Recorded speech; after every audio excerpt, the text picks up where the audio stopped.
Oh, go ahead. Okay. Figuring out the new technology. I'm looking for the old-fashioned button with something at the bottom. Well, we want to welcome everybody to the economic development workshop here today. My name is Cyrano Spicer, and I'm the economic development chair for the state of Tennessee. One of the things I want to say is that this is not a job, it's not a one-person show. And so one of the things that I hope to get out of our session today is some help. I think that the best way to educate our people on the grassroots level is to be out there where they are. And so, you know, the only way I can do that is through the team approach. And it reminds me of one of those cartoons that my children grew up on, grandchildren. I think it's Backyard Indians, I can't remember what it is, but they said, what's gonna work? Teamwork. And that is so true. And so what I would like to do today is that I want to share with us some things that I learned from the Train the Trainer workshop that we had in July, on July 20th, where we had 30 economic development chairs around the nation met 2 days before the National Convention, and we got together to strategize as to how we can take information from the top, get it to where it needs to be. President Steve, one of the things that I was surprised about, it appears that they've combined the economic development with housing. Because I know before we had a housing chair, and so it kind of caught me off guard with regards to that.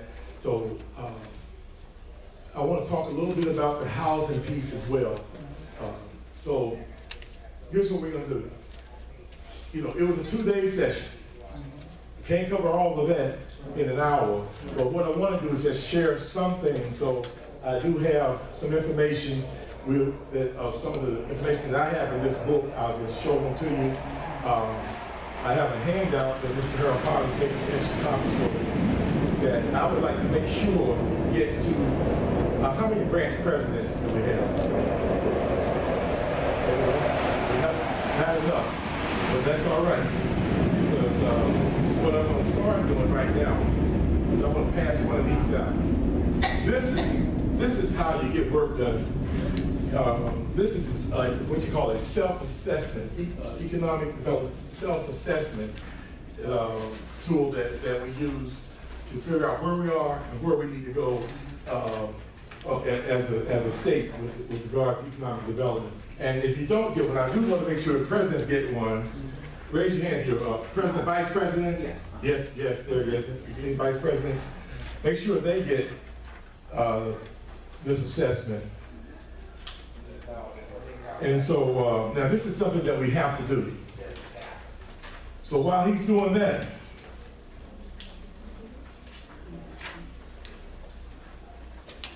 I want to see if anybody can remember this quote. You probably won't, but someone that we know had this quote, and they said, people give to people. You have any idea who may have said that? Raise your hand. President Sweetlove. I've always heard the quote, but I'm not sure who said it. It wasn't any part of it. I quoted you. Oh. I heard it from you. I heard it from you. And when I was teaching leadership at the college, I used you. I gave you credit for saying that, but I don't know who the original person was. But I said, Ms. Gloria Jean Sweetlove. People give to people. You know, and so when we think of what we're talking about, of empowering folks and helping people to own their first home, things of this nature, we have to be willing to share the information. And so as I share this information, we want this to trickle down and get it to where it needs to be. In addition to that,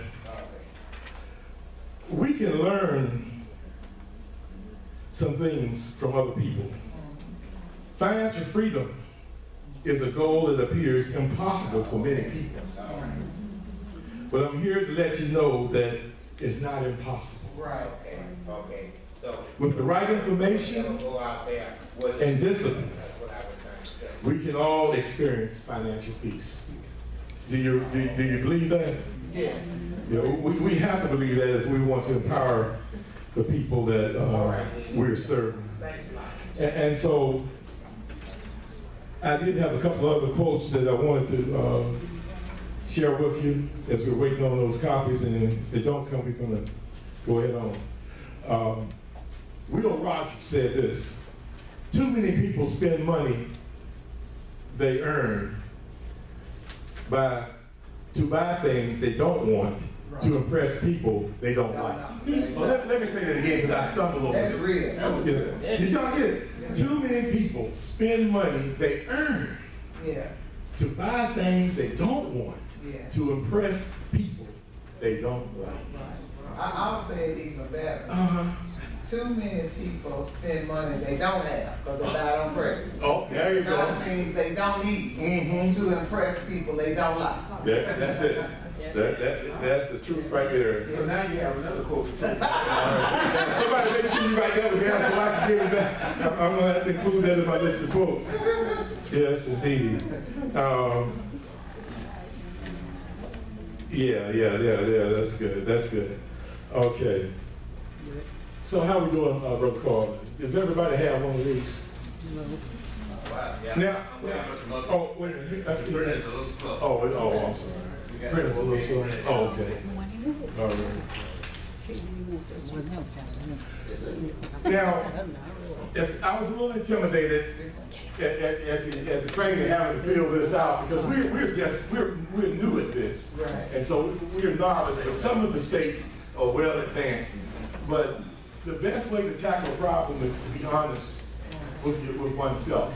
And so some of this may not make a lot of sense to you because you're not necessarily directly involved, but even if you're not a vice president or president, you can take this information back to your branch and say, these are things that I would like for us to work on, if at all possible. You know, NAACP State Conference, the first one, Economic Development and Housing Committee, the activity and action. What are we doing? Now, let's think about it on these terms. Let's look at it with your local branch, okay? Because I'm going to take the information, I want to collect this so that my team can assess what's going on and with you all and try to make the adjustments, necessary adjustments. So if everything's fine, you take no action. If we need some resources, you check that block. And guess what? Some of it we may need to check more than one block. Okay. And so you see the action steps, right? Okay. The State Conference Economic Development and Housing Chair Committee. All right. I opened up to tell you right now. It's a one-person committee, but I'm working on trying to have representation across the state. And so I have been in contact with some folks that are interested in economic development, and I'm willing to bring them on to help me out, you know, like from Middle Tennessee, East Tennessee. So I'm anxious to see what we have. Diversity and Inclusion Strategy Plan. You can think about this if your branch have something like that in place, you know, check it out. If they don't, that's something that the economic development team can help you with. State Conference Economic Development and Housing Plan of Action and Strategic Plan. Did I just read that? No. Okay, that's different. Okay, all right. Encourage local units to establish economic development and housing committees. Everybody just check in process. I want to help you with that because that's my job today. Yes, ma'am. We do have a housing committee. Good. And you have a housing committee? Yes, sir. Yeah, see now that, you know, I said open, at first now they combined it for some reason. So whoever you have with the housing committee needs to coordinate with the economic development person. That's the one we need to work on. Oh, okay, that's the other side we have to work on, okay. Provide training and assist small, women, and minority-owned businesses in securing capital, grants, and other financial assistance. We need resources. Need resources on that. I have something that I'll share a little bit as it relates to what HUD is doing. And so we'll cover a little bit of that today as it relates to this piece here. Establish strategic alliances and partnerships to benefit homeowners and business owners. Now, I know that on the state level, we do that. Right, that's in process. That's in process because, you know, before we had Wells Fargo working with us, Regions, Bancorp South. Right. You know, I was with First Tennessee. We may even try to make a contact, reach out to them as well. But if you have rapport at the local level with some banks, something, then we need to know that, and so we can bring them in. I wanted to talk a little bit, remind me to mention something else about this home ownership piece when I go to talk about section 3, because I learned something that just excited me, and it may be old news to some of you, but I want to share that as well.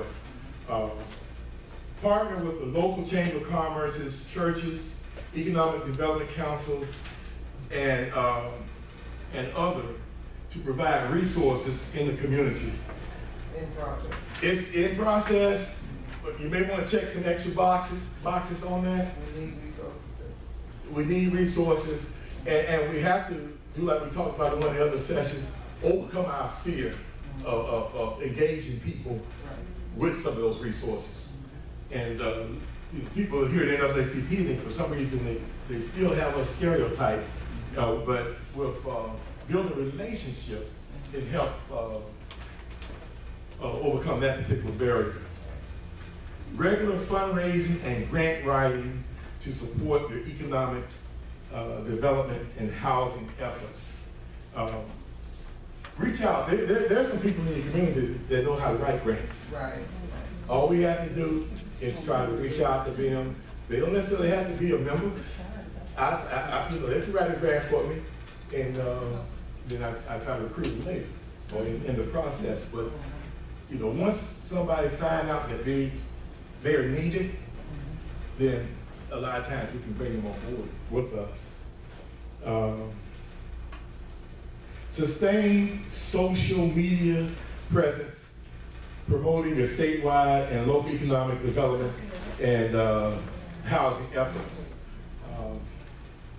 Reach out to your youth and college folks that know how to use these social medias better than we do, and try to embrace them, and they can help us with that regard as well.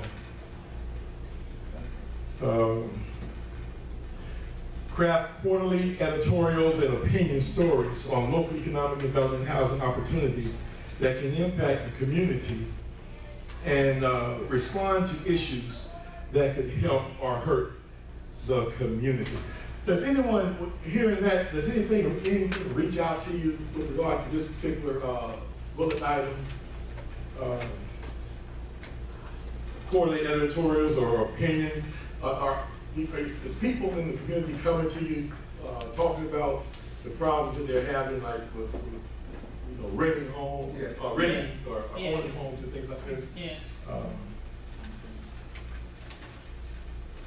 I know in our community, in rural West Tennessee, I know some people that have the public relations skills and and journalism skills, but for some reason it's been a challenge to get them to help us. And but I'm not going to give up. I had them on board years ago, and they dropped off. But you got to reach back and try to get them if you have them in the community, where they can write up some things and get it out there to where people can know what's going on and what we're trying to do. Encourage local units to conduct economic development and housing events in the state. some action taken.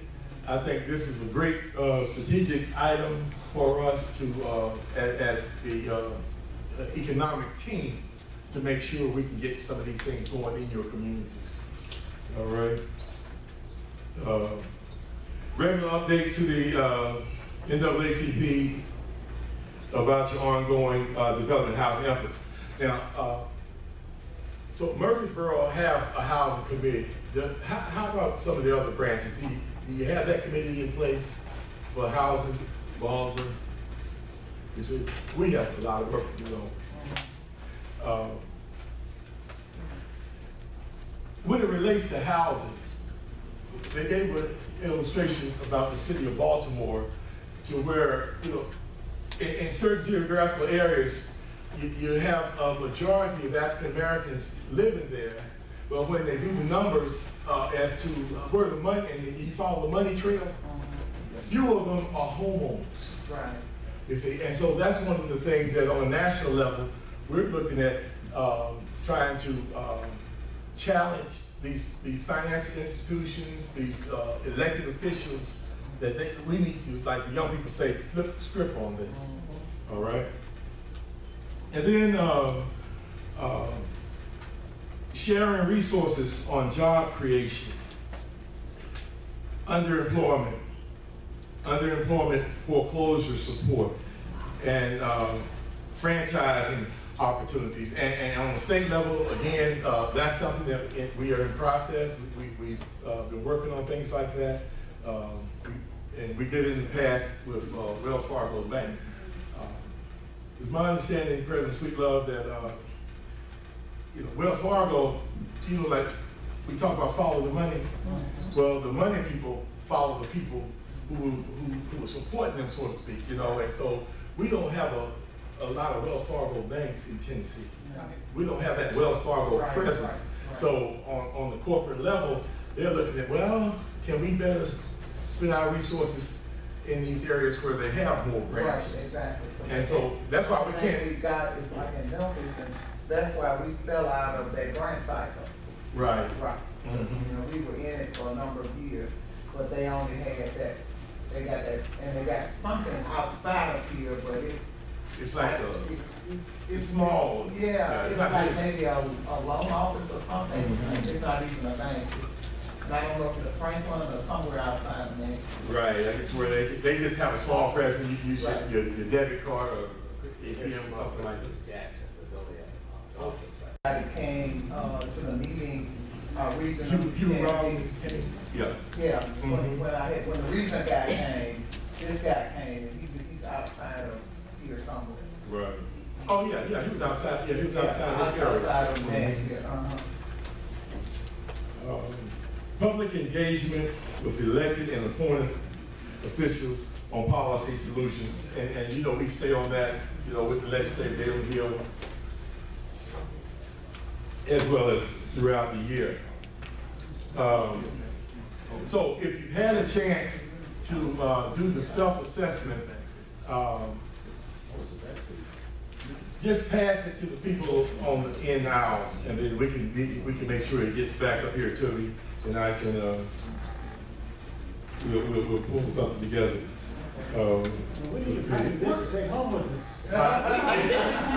That's correct. We need a blank one there. We don't mind doing this one, but we need a blank one to take with us. Yeah, we need one.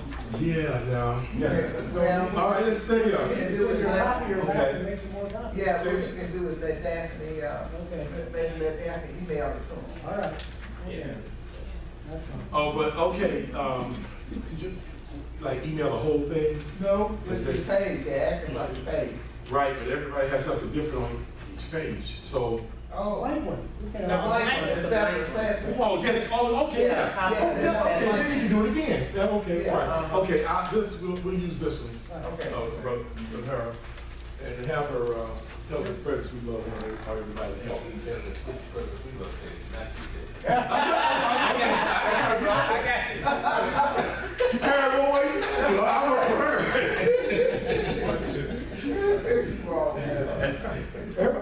I have to give you a little pebble for her. Anybody heard of Section 3. Section 3 was something new to me. But Section 3, have anybody ever heard of it? Section 3? Okay. They did a piece on Section 3 that I thought was beneficial to pass on. I wasn't familiar with it, but HUD has, well, it's been around, I think, since 1968. But let me share a little bit about this Section 3. And I'm not going to read the whole pamphlet, but I just want to bring you up to speed on some of this. It says here, what is Section 3? It's a provision of HUD, of the HUD Act that was in place in 1968 that helps foster local economic development, neighborhood improvement, and individual self-sufficiency. And so HUD investments in local communities, says here, represents one of the largest resources of federal funding that's coming into our community. And the reason why I thought that was important is because, now in many rural areas, they're getting money, but the money don't trickle down to folks that be looking like us. Right. And so if we become knowledgeable of this money, then we can hold these county mayors and these elected officials feet to the fire. Look, we want to make sure some of this gets in our neighborhood. Now, just a case in point, and I'm from Ripley. People say, where is that? We're 50 miles north of Memphis. So wherever I go, I always, any Memphis, people from Memphis here? Of course. I had to lift Memphis up everywhere I go. Because people know Memphis, but they don't know Ripley. So I always say we're 50 miles north of Memphis. And maybe if I get it right, I can say I'm so many miles south of Jackson. Yeah. And so I lifting up Jackson. But what I'm saying is this. We have 3 parks in our county. One park, Caucasian fellow on his dying bed decided he wanted to do something for the colored people. And so he donated about 60 acres. And he said, now, if the colored people can get together and clear this land, they can have this for a park, And so that's what it is. In his will and everything, folks had to let black folks have it. We have another park that we just found out is called Cleveland Park. The first park is called Rice Park because the people got together. Can you believe it? Pastors got together, and they came and they cleared them trees and made a park. I have somebody in the room here that played at that park. That park hadn't changed, and this person is over 6 decades old. So, it's something about when you have something in our neighborhood, again, the money don't trickle down the hill. The other part, they call it the White Park. Well, and it has the name Ripley on it. They received a $5 million grant. Built the park, put a swimming pool in there, put a slide. But guess what they forgot? Water fountain and basketball courts. Because most Negroes don't swim, do they? I mean, I swim, but and so what? They haven't been taught. They don't go to that park to do too much. They all hang out at this other park. Now, there's a smaller park they call Cleveland. We just found out that Cleveland Park was supposed to belong to black folks too.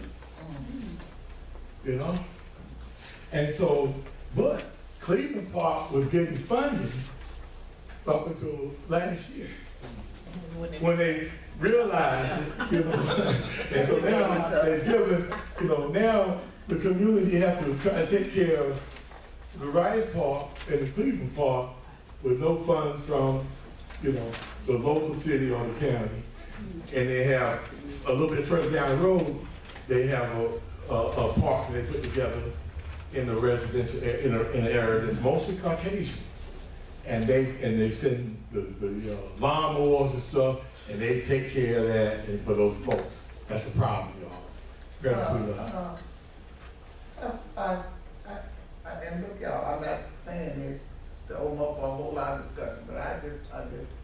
sitting there thinking about, it's 19 miles, what different where you live and I live. I'm just wondering how in the world, all those are southern white folks, how can they be so different? You know, but I don't know. It's like our county greatly supports all their athletes and et cetera, but Fayette County doesn't. So I don't understand how that's so different. That is so crazy. Yeah. And then see the other point is there's a organization that's a health organization that's from Knoxville all the way to Memphis. It's called C3, and they got funds that they are putting into parks and et cetera. And it's somebody sitting on there from Ripley because the guy with Marvin Windows is sitting on there. See there? So we ought to be looking out for your parks because they have given some money to a couple of parks in Brownsville, and Brownsville got more black folks than you got. So I don't understand what's going on. It's something crazy with politics. But yeah, but see, I'm glad you shared that because now I have connection with Marvin Windows, see. Yeah. And so now that I know that, something can happen. Right, exactly. So there is money out there. It's a shame when we become so racist that we even, I know they used to do it, but that's real racist. It's really bad because in our area, nothing has really changed, And we're 20 miles apart. So I mean, my wife and the kids closed down the first city swimming pool. What year was that, Reverend Kennedy? 88. They went swimming. Yeah, see, we was from Seattle. I mean, Pacific Northwest. We came down to her place to visit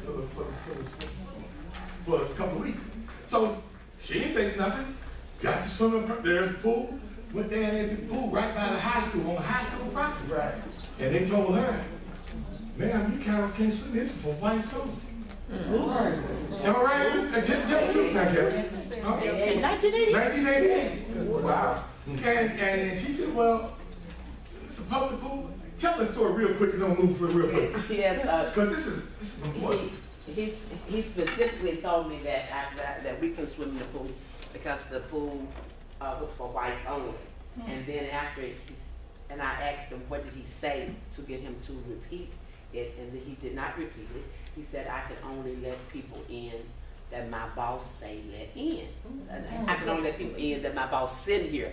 I said, well, why don't you think that he didn't send me? All right. And then he said, lady, this is for whites only, I'm sorry. I was like, okay, that's fine. So he said, you have to, I called the city mayor, and the mayor told me that I had to take it up with the Board of Education because it was on Ripley High School property. And I called the superintendent, who was that time was Mr. Jackson. Yeah. And he told me that he didn't have anything to do with it, that to go to the mayor. And so I called the mayor, and the mayor was out of town, and by that time it was time for us to leave. But to make a long story short, they filled the pool in. Closed it. Completely filled it in. Just so they wouldn't there. I want people to understand. Yeah. That's why I know. Thank you. Because you know, Sweet Love One, and it's just 19 miles is not that far. Right, 19 miles for me. And here I got a county mayor down there helping us put up equipment for a park to make sure that we got parks everywhere. And we can't get them to give us money to cut the grass. You see, they had this year. They told me they had to harvest some trees to get the money to make keep the grass cut there. But see, our work is not done. But see, with this Section 3 and the federal funds, is what I'm saying. A lot of that money is coming to the county. Yes. Right. And so if we don't know the money is coming to the county, how can we hold people accountable for it? You see, and so it says here that what is a Section 3 business? Because we have business people in the room. He says, now, if your business meets one of the following criteria, you're eligible to receive priority consideration when it comes to certain HUD-funded contracts and subcontracts. We need to know this. And so, 51%, here's the criteria, 51% or more owned by Section 3 residents. You know, so if you're living in the neighborhood, you meet that qualification, don't you, as a business person.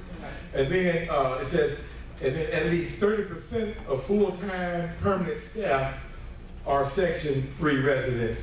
So if you're hiring folks that look like you can help you with your business, see, you are automatically qualified to be on that list to get some of that HUD money that's coming in town for whatever, you know, business that you have.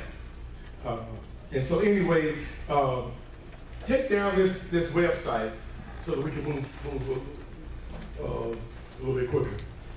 And now I'm not going to give you the HTT, all that stuff, and the www, we know that. But if you just type in HUDuser.org / then portal / data sets. I know that's a lot. I'm going to say it one more time. HUDusers.org / portal, the word portal, PORTAL / data sets. Okay, let me know when you get data sets. I'm going to give you, I'm going to let you have so you can write it down. Data sets. And then the last thing is going to be a /IL.HTML. Okay. All right. So yeah, once you write that website down, you can do that. Okay. Let's pass it around. Sorry. Oh, he said you'll pass it around. Which one? Yeah. Okay. HUDuser. Is user plural? Yes. No. HUDuser. Okay, one user. USER.org / portal / data sets. Now it's at the end of data sets. Yes, sir. And then IL.HTML. Right. Yeah. And the main thing I wanted to share about that is that we want to educate ourselves on this HUD Section 3. Some of you raise your hand, you know about it, but what I'm understanding, there's some new information that they're offering us as it relates to money that people, that minorities and people of color can get, you know, because we are, in many cases, we automatically qualify. We fit that requirement to get those funds. Yes, sir. Federal funds, I mean, are there any federal funds in that pot that you're aware of? That's what they're saying. They're saying there's a large amount of federal funds in that pot. For Section 3. We have a new economic development chair on the national level. His name is Dr. Marvin Owens Jr.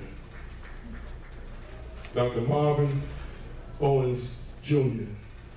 And he shared with us that his three main pillars that he wants us to work on is small business development, home ownership, and unemployment in our communities. Okay? Small business development, home ownership, and unemployment opportunities.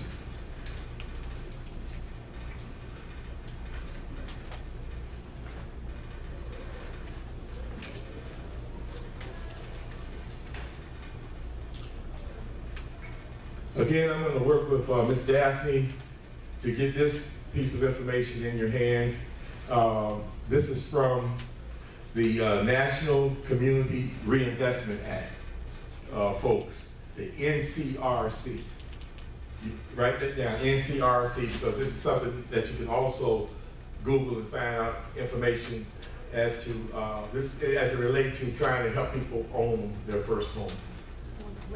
These people are tracking the financial institutions and holding them accountable for their underrepresentation of loans to people of color. And so in this particular handout, the people were from, since I was up at the National in Baltimore, they used the city of Baltimore in their examples. And they just showed you how they did it in Baltimore. See, the folks have no respect, you know, of where you are. You know, what did we say that last thing? We didn't want to call people racist, but what was it that the legal redress said? That's just going on across the country. That's what I'm saying. Oftentimes we may think that we are just isolated case, but it's systematically across the United States. Now, the piece that excited me about home ownership is what I learned here.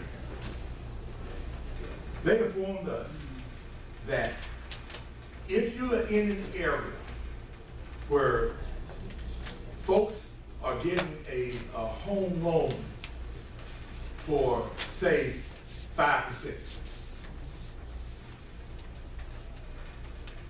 most of the time when you buy a conventional home, what do you have to pay, 20% down? Something like that, am I right? 20% down. A lot of people that look like us don't have that kind of money to pay the 20% down. Well, the research has shown that people have been using that to discriminate against minorities and people of color. So now they've changed the rule, and they have a law in place that if they have loaned or had closing for something for another, say a person, a white person or whatever, and they close at 5%. Some maybe close at 7%. Some maybe only have to have 3% down to enter their home. They have to let that person have it for 3%. If it's on their books that they've given somebody a conventional loan, you say less than the 20%, though, you know, they have to give it to you. And see, what they find out is that people will come and they'll sit down at the table and they'll say, yeah, you know, everything look good, your credit looking good, everything's fine, but you need 20% down. And you may be in a hard spot and you don't have that 20% down. Walk out with it. Because if it's on the books that they have given somebody that a conventional loan for less than that 20%, they have to give it to everybody. And I think Everybody was jumping up and down. That's interesting. Everybody was jumping up and down. It's gonna be tough to prove, isn't it? Unless you Yes. get somebody to help that they did that. that's why it's so important that we be in conversations, that we be about numbers, et cetera, and discuss, because that's also one of the areas where they've been able to win litigation recently, even with all of that, because most of y'all don't realize that all of that foreclosure and stuff that happened, a lot of it in Memphis, for instance, and with black folks, a lot of that stuff was because there was discrimination in the loan process in the beginning. Right. And they had a lot of people that they had put under those substandard loans with those balloon notes that had good credit that they shouldn't have been under anyway. But it's important that we realize that and that we tell the general community that, because that's grounds for litigation. Yes. Right. And you know, this information can help somebody own their first home. Right. And so that's why I was just excited about it, and I wanted to make sure you're aware of it. But again, make sure you take down National Community Reinvestment Act, the NCRC, because these people that are working with the NAACP on the national level to turn this around.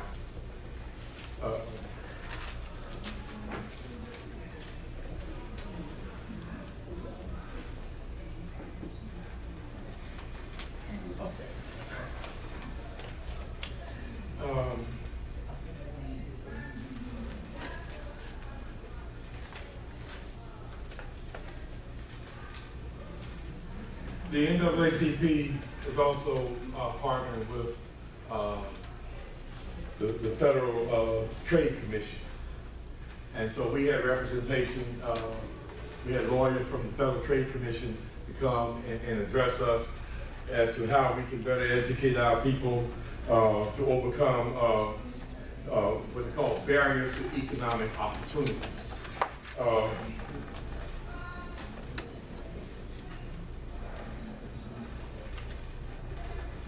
I don't know if I can get back on there. It's just the password maybe.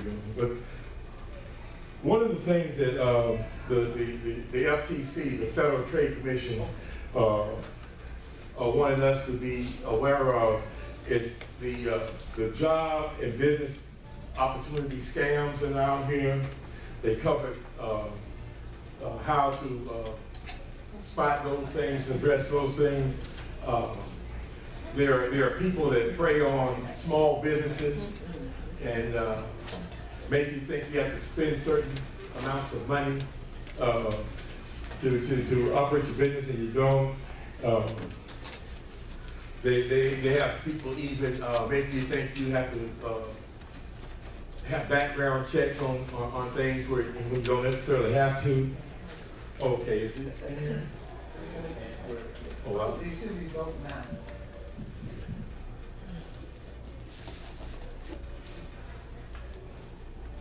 Yeah, I hit that other one. I hit that one. Okay. All right, let me see if I can get this where I can let y'all do some of this reading for yourself. You know,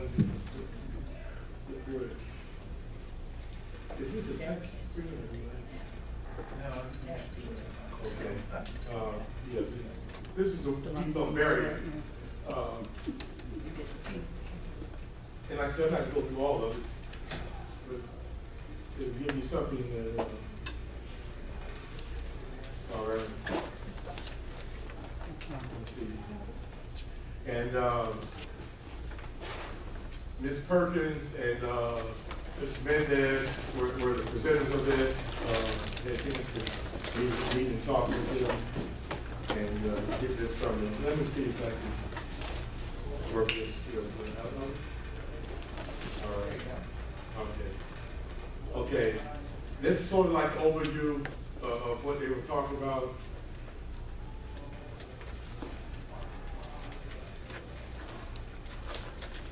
You know, they talked about how they're putting things in the newspaper to make it look legit, and they're basically scams on jobs.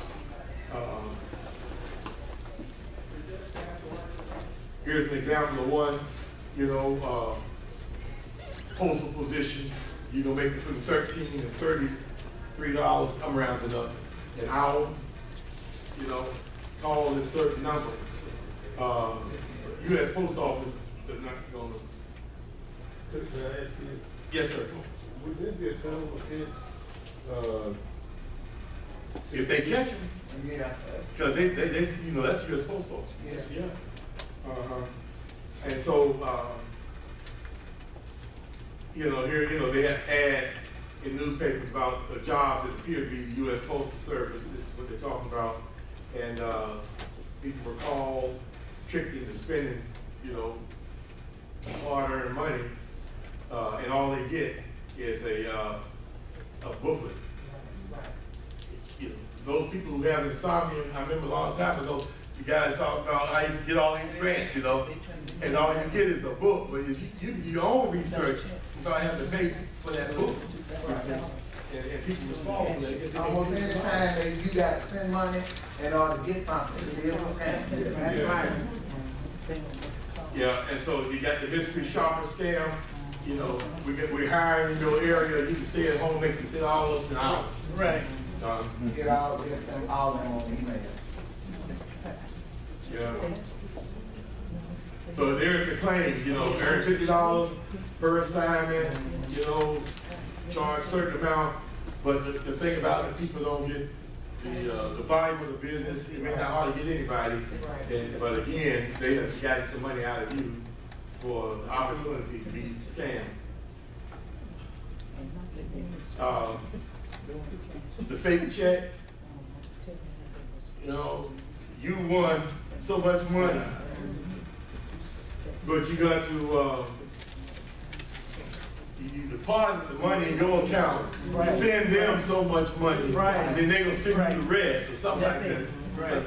What they're saying here is that, when we deposit that check, you know, They gonna bounce. yeah, it's gonna bounce, but then. They get your money. But, yeah, Yeah, what they do is they'll tell you, okay, I got a check for $10,000, I'm gonna have to put it into your account and until it clears. In the interim, I need you to write me a check for $5,000 for good faith. Right. And when the check clears, you guarantee you get your $5,000 back, I'm gonna need $2,500 for your trouble. But they got them $5,000 in the check that's clear. that's right. And see, and then, because it takes a little while for that to happen, right? Then by the time, and so when the bank find out it's fake, we're held, On you. yeah, it's on you. It's on you. So you got not only out of the 5,000 that you gave them, but you out of the 10,000, right? Believe. Right. Somebody had to be in. We just agreeing with you. But see, we got to tell folks this because we, you know, it's just like we talked about predatory lending and what do you call it, payday loans and stuff like that. In the poor communities, That's what they people, said. that's what they're doing. And not only that, they hit up the senior citizens and things, and people on fixed income, they never can get out of it. Right. I had a church where I had 6 of them. What happened? You know? 6 different places, they know that the lady couldn't go. She been going for years. Yeah. You see? But I tell you what happened, President Sweetlord. Sometimes if you're out in the community and they do respect NAACP, I went to some of those folks and they cleared, you see, they cleared. Right. But then others, you know, especially if they local kind of folk. Right. But then you got some of these that's in some other state, Right. they harder to get rid of. Right. But, you know, I was able to help the lady a little bit on some of them. And then I worked with her, help to get on the budget, because she had the money.